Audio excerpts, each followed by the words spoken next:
చిన్న టమాటాలతోటి curry, పండుమిర్చి paste, కరివేపాకు, పన్నీరు, ధనియాల పౌడర్, మనము పల్లి, ఉల్లిపాయలు, నువ్వులు వేయించి పేస్ట్ చేసుకోవాలి. చిన్న టమాటాలను తీసుకొని ఇలా ఫ్రెష్ చేసుకొని కడుక్కొని వాష్ చేసుకున్న తర్వాత మనం దాని మీద ఉన్న చిన్న బొడ్డలు ఉంటాయి కదా, అవి తీసివేసేయాలి. తీసివేసి కొద్దిగా అలా కాట్లు పెట్టేసేయాలి.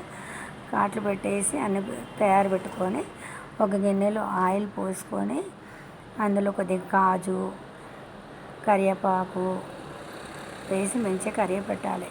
టమాటాలు వేసిన తర్వాత కొద్దిగా వేగనించాలి. వేగిన తర్వాత పండుమిర్చి పేస్ట్ వేసి ధనియాల పౌడర్ వేసి కొద్దిగా మగ్గనించాలి.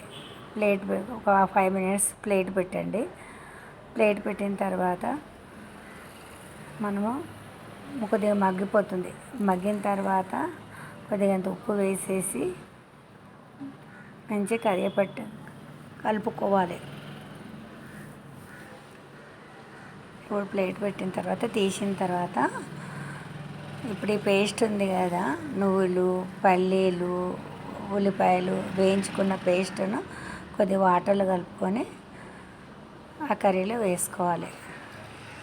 అంతే, 10 minutes ఉంచండి, కర్రీ రెడీ.